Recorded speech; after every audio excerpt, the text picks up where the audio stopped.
नमस्कार, आप देख रहे हैं स्वदेश खबर। आपके साथ मैं हूं चंदन सिंह। सबसे पहले बात करते हैं किसानों के आंदोलन को पोस्टपोन करने की। सरकार के लिखित प्रस्ताव के बाद किसान घर वापसी के लिए राजी हो गए हैं। संयुक्त किसान मोर्चा की बैठक में इस पर सहमति बनी। किसान 11 दिसंबर से दिल्ली बॉर्डर से अपने अपने घरों को वापस जाना शुरू करेंगे। इसके साथ ही संयुक्त किसान मोर्चा 15 जनवरी को दिल्ली में एक समीक्षा बैठक भी करेगा।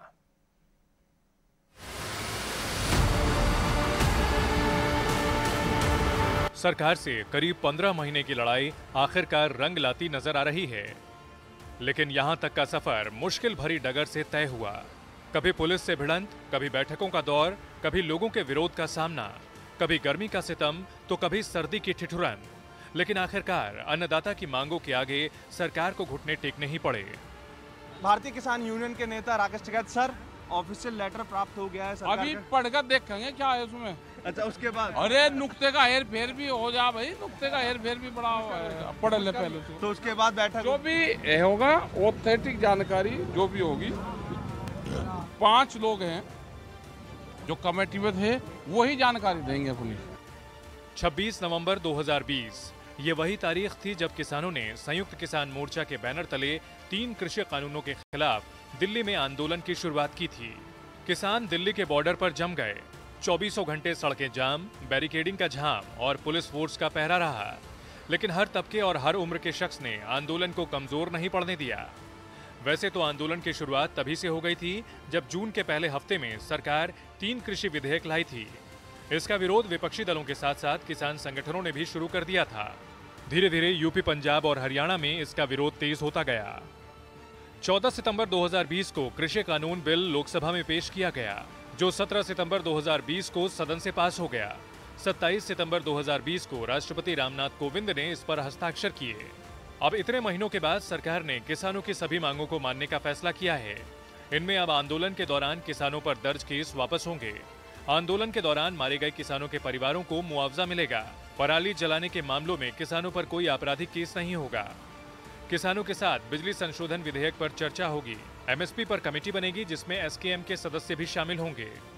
आज 1 साल के से ज्यादा कुछ दिन बाद जब ये आंदोलन शुरू हुआ, 26 नवंबर को पिछले साल, 1 साल लगातार सारे देश के किसानों ने हर एक ने अपनी तरफ से जो बन पाया इस आंदोलन की सफलता के लिए किया। सबका धन्यवाद। और आज एक बड़ी जीत लेके जा रहे हैं। किसान संगठन मान रहे हैं कि अंत भला तो सब भला। 1 साल से ज्यादा लंबा चला ये आंदोलन उनकी जीत के साथ खत्म होता दिख रहा है। और किसान संगठनों का मानना है कि आने वाले वक्त में ये आंदोलन एक नजीर के तौर पर पेश होगा। ईटी नाउ स्वदेश। किसानों के विरोध के चलते इलेक्ट्रिसिटी अमेंडमेंट बिल 2021 के फिलहाल लटकने के पूरे आसार हैं। बिजली मंत्री आरके सिंह ने लोकसभा में लिखित जवाब में बताया कि इस बिल पर राज्यों के साथ अंतिम सहमति नहीं बन पाई है। इस बारे में और ज्यादा जानकारी के लिए चलते हैं ईटी नाउ स्वदेश के संवाददाता प्रकाश प्रियदर्शी के पास। प्रकाश, इलेक्ट्रिसिटी अमेंडमेंट बिल को लेकर के क्या जानकारी मिल रही है? देखिए, एक बड़ा सवाल है कि अब इलेक्ट्रिसिटी अमेंडमेंट बिल का भविष्य क्या होगा, क्योंकि एक बड़ा रिफॉर्म था इलेक्ट्रिसिटी डिस्ट्रीब्यूशन सेक्टर में कंज्यूमर के लिहाज से अगर आप देखें। लेकिन सरकार ने आज लोकसभा में यह स्पष्ट रूप से कहा है कि अभी फाइनल डिसीजन जो है इस बिल पर नहीं लिया गया है। हालांकि विंटर सेशन में इस बिल को लिस्ट भी कराया गया है।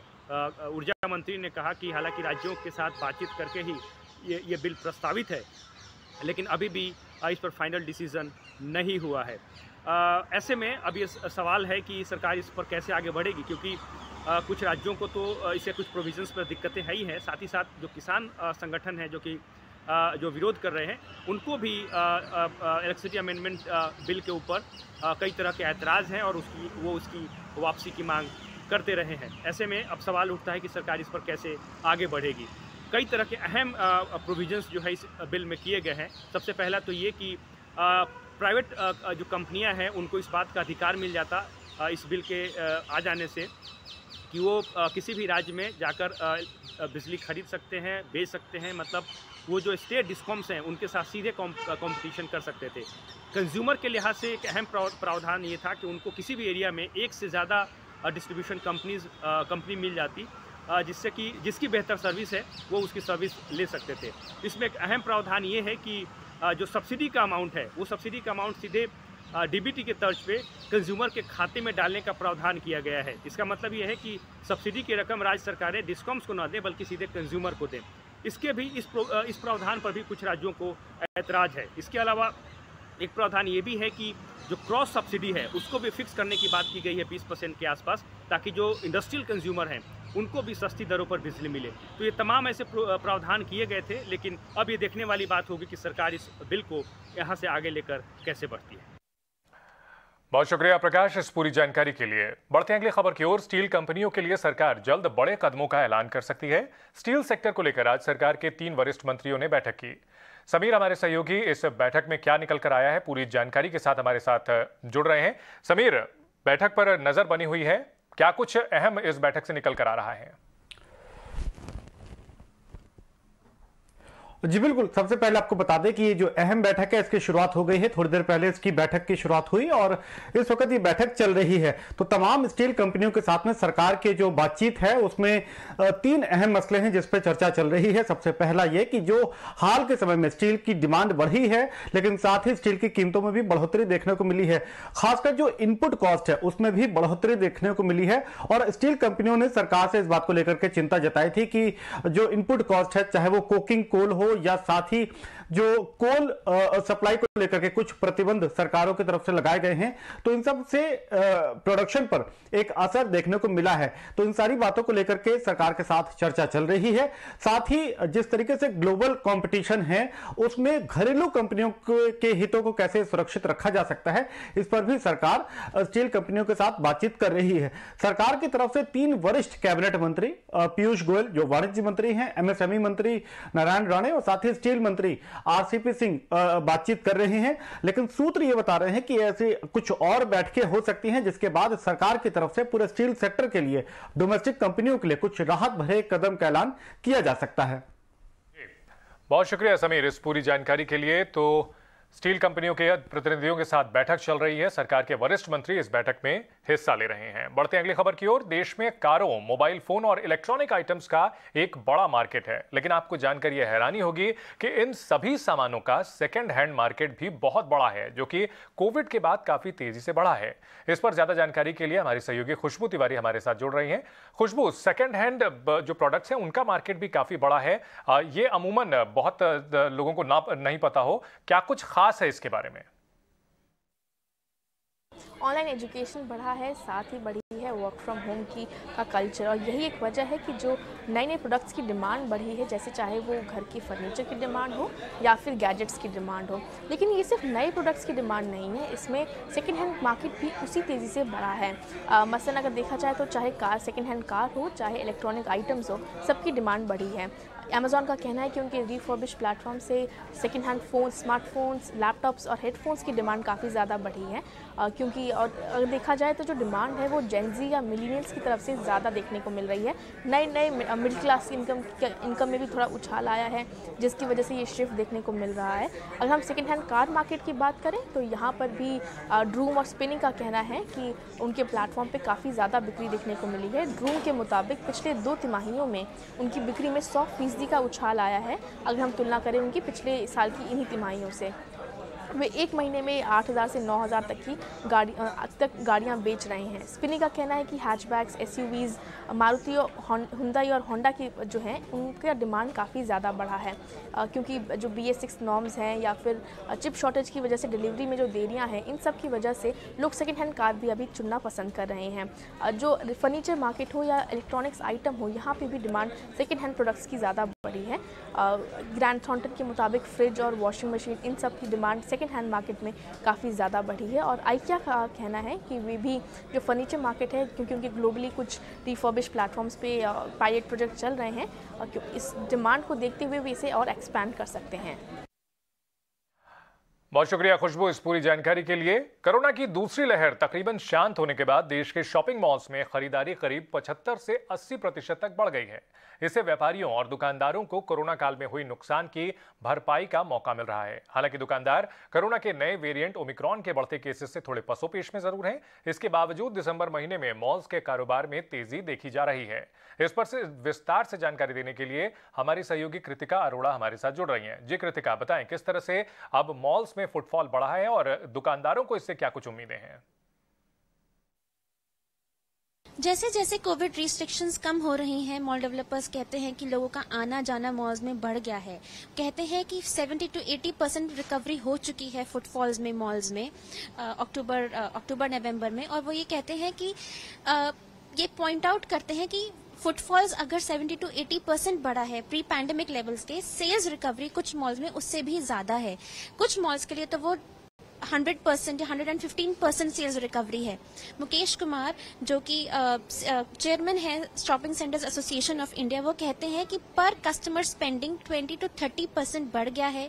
लोग वेडिंग्स, वेकेशंस और क्योंकि हॉलीडे सीजन है इसके लिए खरीद रहे हैं। मनीष मेहरोत्रा जो कि वीपी और सेंटर हेड हैं डीएलएफ मॉल नोएडा के, वो कहते हैं कि काफी डिमांड वो देख रहे हैं फैशन प्रोडक्ट्स की, इलेक्ट्रॉनिक्स या फिर ब्यूटी प्रोडक्ट्स की। और लोगों में एक कंफर्ट है कि उन्हें पता है कि मॉल्स सेफ है क्योंकि यहाँ पे वैक्सीनेटेड लोग, काफी सारे मॉल्स में वैक्सीनेटेड लोग अलाउड हैं, या सिक्योरिटी है जो सेफ्टी और हाइजीन का ख्याल रख रही है। इसी तरीके से विवियाना मॉल की चीफ मार्केटिंग ऑफिसर रीमा कृतिकर ने हमें ये बताया कि ड्वेल टाइम कस्टमर्स का डबल हो चुका है कुछ महीनों में। जैसे कि अगर लोग दो घंटे बिताते थे, अब 3 से 5 घंटे बिता रहे हैं। लेकिन इसके साथ साथ मॉल डेवलपर्स ने ये भी पॉइंट आउट किया कि एक ऐसा सेक्शन है लोगों में जो कि थोड़ा कॉशियस है अभी, और वो जैसे सीनियर सिटीजन्स या चिल्ड्रन या बच्चे लोग जो हैं वो अभी इतने नहीं आ रहे हैं। लेकिन ओमिक्रॉन की वजह से भी थोड़ा कॉशन है, लेकिन इतना ज्यादा नहीं कि नंबर्स को इम्पैक्ट कर सके। तो कंज्यूमर सेंटिमेंट अभी उनके हिसाब से बना हुआ है। बहुत शुक्रिया कृतिका इस पूरी जानकारी के लिए। दिल्ली की दमघोटू हवा ने घरों के भीतर भी दस्तक दे दी है। घर के अंदर भी हमारी सांसों पर संकट मंडरा रहा है और यह खुलासा हुआ है energy policy institute eight university of Chicago की एक स्टडी में। देखिए ये रिपोर्ट।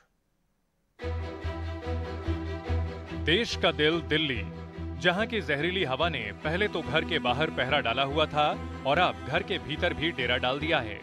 जी हां, शिकागो की एक यूनिवर्सिटी ने साल 2018 से 2020 के दौरान राजधानी के हजारों घरों में ये स्टडी की थी, जिसमें खुलासा हुआ है कि दिल्ली में घरों के अंदर भी PM 2.5 का लेवल सेफ लिमिट से 23 और 29 गुना तक ज्यादा है और लोगों को इस जहरीली हवा की भनक भी नहीं है।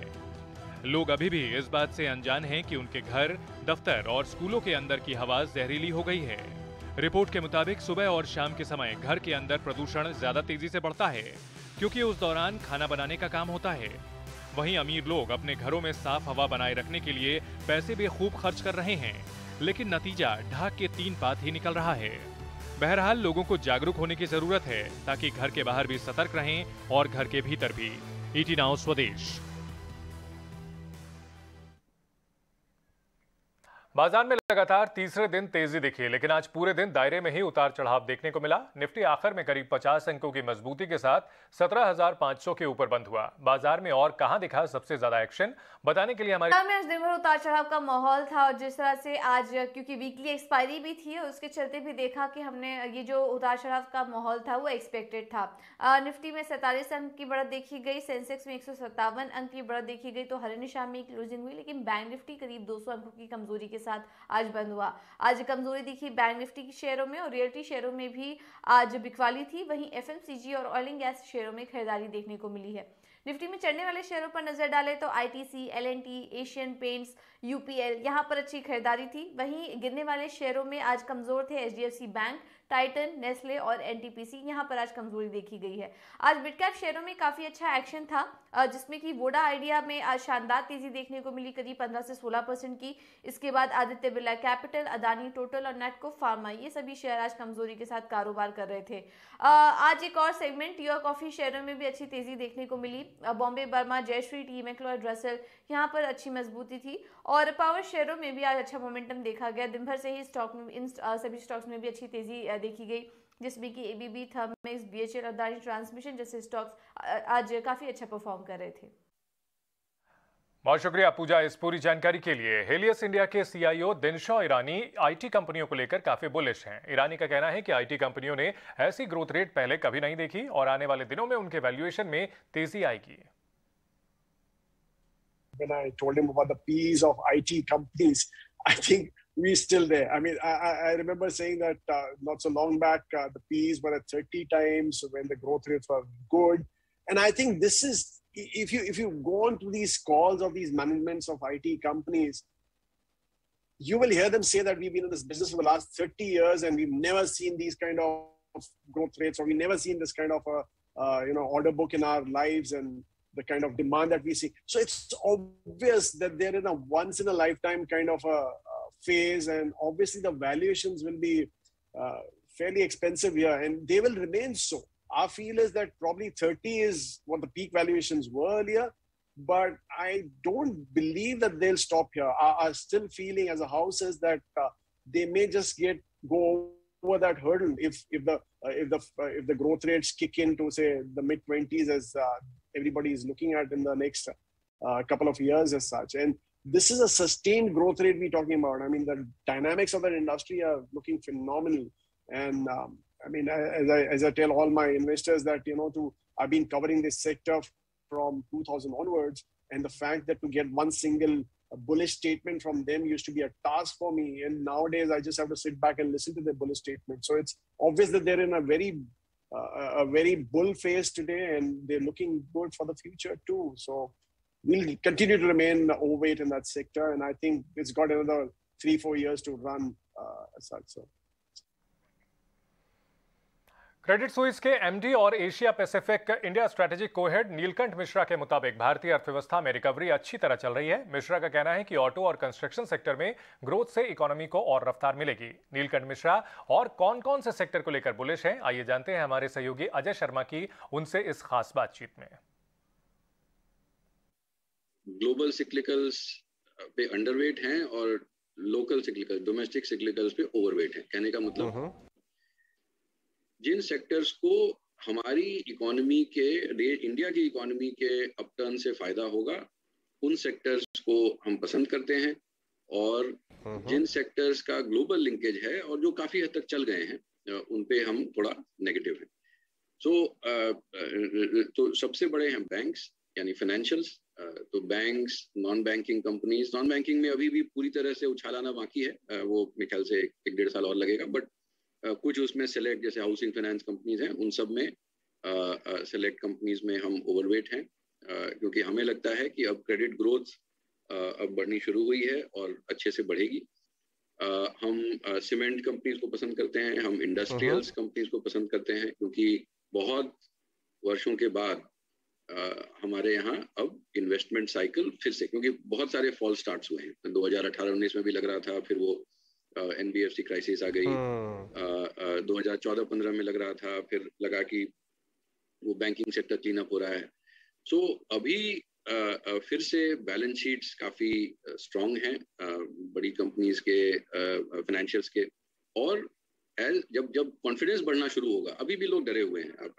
अब ये माने कि अगर किसी को नई फैक्ट्री लगानी है तो 10 साल का आउटलुक होना चाहिए कम से कम, और अभी हालत ये है कि आपको 3 महीना आगे नहीं दिख रहा क्या होगा। तो ये अनसर्टेनिटी है, बट ये धीरे धीरे क्लियर होगी। जब ग्रोथ, डोमेस्टिक ग्रोथ का एविडेंस क्लियर होता जाएगा, तो मेरे ख्याल से इन्वेस्टमेंट साइकिल भी रिकवर करेगी।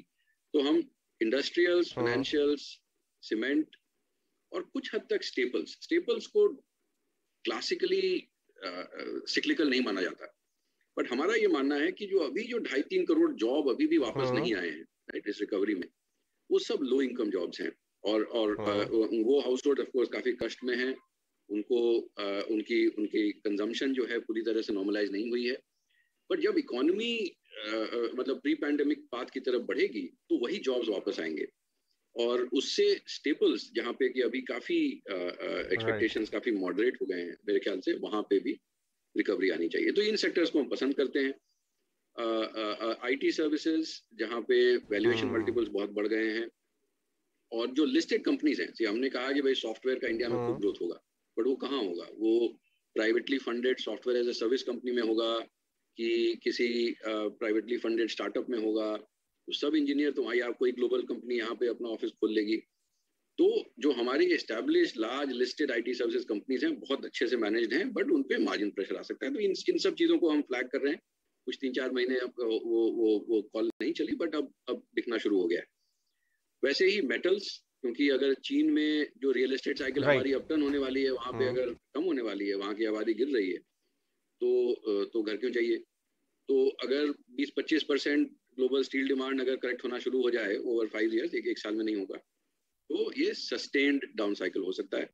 तो इन सब सेक्टर्स पे और एनर्जी, तो इन सब सेक्टर्स पे हम अंडरवेट हैं। राइट, मिड कैप्स पे आपकी क्या पोजीशन है? मिड कैप्स में कुछ थीम्स जो आपने देखे हो जो आपको अच्छे लगते हैं, वहाँ उस यूनिवर्स के बारे में आपकी क्या व्यू बन रही है? तो एक तो ये है कि इसमें वही 3 से 5 साल का एक व्यू होता है, जो अभी तक हमारी चर्चा जो है वो उसी पीरियड पे चल रही है। बट जब आप स्टॉक मार्केट पे आते हैं तो आपको 1 साल का व्यू भी बहुत जरूरी हो जाता है, बिकॉज किस दाम पे आप खरीद रहे हैं रखना पड़ता है। तो मिड कैप्स और वो ये ओवरऑल मार्केट पे भी आई थिंक ये भी इम्पोर्टेंट है लोगों को समझना कि जो प्राइस टू अर्निंग्स मल्टीपल्स हमारे पूरे मार्केट के काफी एलिवेटेड है। और इसका रीजन ये है, कारण ये है कि काफी लोग मार्केट में एंटर कर चुके हैं। मतलब मैं बिहार के एक दूर दराज के गांव में मुझे सुनने में आया कि 200 लोग वहां बैठ के स्टॉक मार्केट ट्रेड कर रहे हैं। तो अगर और जो आप डोमेस्टिक फ्लोज देखें वो काफी स्ट्रांग हैं। अगर 3% डिपॉजिट रेट है तो ऑब्वियसली लोगों को लगता है कि जब वो local branch manager, bank branch manager कहे कि भाई आपको 3% क्यों चाहिए, आप स्टॉक मार्केट में लगाएं, 10% रिटर्न बन जाएगा। तो इस कारण से काफी पैसे बहुत जल्दी आ गए। तो अब अगर इंडिया की इकोनॉमी अच्छा करेगी, बट मार्केट ने उसको बहुत जल्दी प्राइस इन कर लिया, इसलिए सितंबर से ही हम थोड़ा कॉशियस हो गए थे कि भाई अब 1 साल का रिटर्न तो लगता है पहले ही हो गया, तो अभी ओवरऑल मार्केट कहीं जाएगी नहीं। ये जो है आपका, जो मैं सवाल पे वापस आता हूँ, मिड कैप्स में कुछ ज्यादा हो गया है। क्योंकि वहां पे जनरली फॉरेन पार्टिसिपेशन कम होता है, और अगर मार्केट अभी बहुत ज्यादा और एक्सपेंसिव इसलिए नहीं हुआ है क्योंकि फॉरेनर्स बेच रहे थे, तो जो कि मिड कैप में उनकी ओनरशिप ही कम थी, तो इसलिए बहुत ज्यादा करेक्शन नहीं हुआ है। और जो price to earnings multiple generally इसी मिड कैप का क्या होता है कि ऐसा नहीं कि कंपनी खराब है, होता क्या है कि वो छोटी कंपनी है, उसमें लॉन्गेविटी थोड़ी कम होती है, और थोड़ा अनसर्टेनिटी ज्यादा होती है कि थोड़े से भी वीकनेस पे इंडस्ट्री की हालत खराब हो जाती है, कंपनी की हालत खराब हो जाती है। तो इसलिए उनका पी मल्टीपल कम होना चाहिए, तो उस लेवल पे वो अट्रैक्टिव होते हैं। तो फंडामेंटली तो अगर इकोनॉमी अच्छा करेगी तो मिड कैप्स डोमेस्टिक इकोनॉमी में सबसे ज्यादा एक्सपोज है। तो जो कंस्ट्रक्शन मटेरियल्स के जो एक्सपोज्ड हैं, केबल्स, वायर्स, प्लास्टिक्स, ये पाइप्स वगैरह, ये सब का फंडामेंटल काफी अच्छा है। मुझे लगता है कि 3-5 साल अच्छी ग्रोथ आएगी इसमें। वो किस लेवल पे खरीदना है वो मैं आपके दर्शकों पे छोड़ दूंगा। डिजिटल मैपिंग कंपनी मैप माई इंडिया का आईपीओ बाजार में आज से खुल गया और पहले दिन ही दोगुने से ज्यादा भर चुका है। आईपीओ का प्राइस बैंड 1000 रुपए से 1033 रुपए है। निवेशक 13 दिसंबर तक इस आईपीओ के लिए बोली लगा सकते हैं। कंपनी की इस इशू के जरिए तकरीबन 1040 करोड़ रुपए जुटाने की योजना है। 21 दिसंबर लिस्टिंग की तारीख तय की गई है। कंपनी एंकर इन्वेस्टर से पहले ही 312 करोड़ रुपए जुटा चुकी है।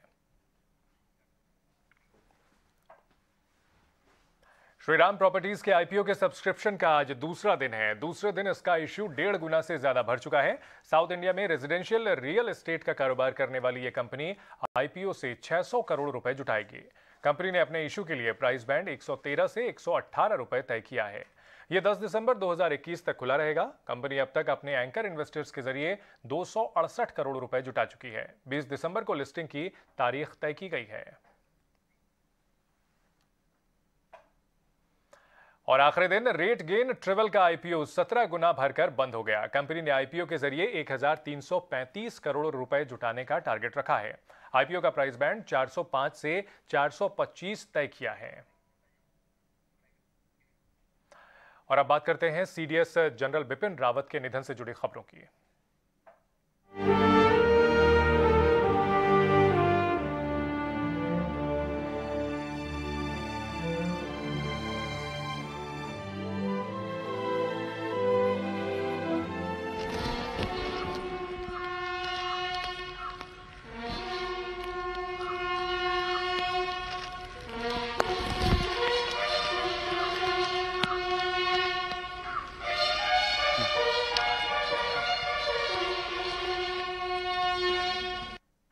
हेलीकॉप्टर हादसे में जान गंवाने वाले chief of defence staff general Bipin Rawat और उनकी पत्नी मधुलिका का अंतिम संस्कार शुक्रवार को होगा। हादसे में मारे गए 13 लोगों के पार्थिव शरीर को दिल्ली लाया जा रहा है। प्रधानमंत्री नरेंद्र मोदी, रक्षा मंत्री राजनाथ सिंह और राष्ट्रीय सुरक्षा सलाहकार दिल्ली के पालम एयरपोर्ट जाकर उन्हें श्रद्धांजलि देंगे।